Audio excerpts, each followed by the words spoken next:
Sinulog Festival, na ipinagdiriwang sa Cebu City, Pilipinas, ay isa sa pinakamalaki at pinakamakulay na pista sa bansa. Ipinagdiriwang nito ang Santo Niño, o banal na bata na si Jesus, at tampok dito ang makukulay na parada sa kalsada, musika, at sayaw.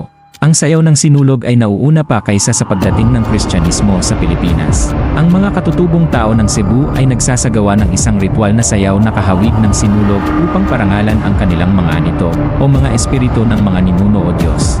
Ang sayaw na ito ay ginagaya ang agos ng ilog pahina na may mga galaw na may 2 hakbang pasulong at 1 hakbang pabalik. Nang dumating ang Portuges na manlalakbay na si Ferdinand Magellan sa Cebu noong 1521, ipinakita niya ang imahe ng Santo Niño kay Reyna Juana pagkatapos ng kanyang pagpapakasal sa Kristyanismo. Sumayaw si Reyna Juana nang sinulog hawak ang imahe na nagsanib ng mga ritual ng mga katutubo at ng bagong relihiyon na Kristyanismo. Ang sandaling ito ay sumasagisag sa pagsasanib ng mga tradisyong katutubo at banyaga na nagmamarka ng pinagmulan ng Kristyanisadong sinulog. Higit pa sa malaking parada at mga kasiyahan, may mga kwento ng tahimik na debosyon. Maraming deboto ang naglalakad ng ilang kilometro nang nakayapak patungo sa basilika upang parangalan ang Santo Niño bilang pagganap sa kanilang mga panata o paghingi ng mga biyaya. Ang mga personal na paglalakbay na ito ay kadalasang hindi napapansin sa gitna ng mga kasiyahan, ngunit sumasalamin sa malalim na espiritual na kahalagahan ng okasyon. Ang makabagong Sinulog Festival ay muling nabuhay noong 1980 sa pangunguna ng alkalde ng Cebu City na si Florentino Solon at isang lokal na grupo ng mga tagapagtaguyod ng kultura.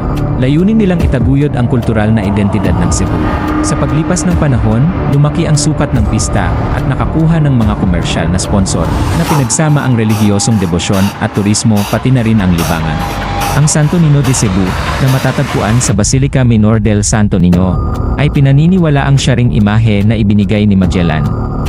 Ito ay nakaligtas sa isang sunog na tumupok sa simbahan noong 1565, isang pangyayaring itinuturing na himala ng mga deboto.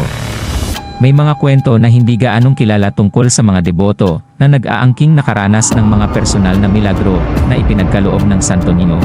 Ang ilan sa mga kritiko ay nagsasabing ang pista ay naging sobrang komersyal na tinatabunan ang relihiyosong esensya nito. May mga diskusyon tuwing taon tungkol sa kung paano mapapanatili ang balanse sa pagitan ng pananampalataya at kasiyahan, lalo na kapag may mga pagtatanghal o aktibidad na itinuturing na hindi magalang sa Santo Niño. Ang lokal na alamat ay nagdadagdag ng isang mystical na layer sa sinulog. Isang kwento ang nagsasabi na ang imahe ng Santo Niño ay natagpuan na tila basa, na parabang naglakbay ito palabas upang magpala ng mga deboto. Ang mga kwentong ito ay nagpapalalim sa pananampalataya ng mga tao at nagdaragdag ng isang pakiramdam ng kababalaghan sa pista.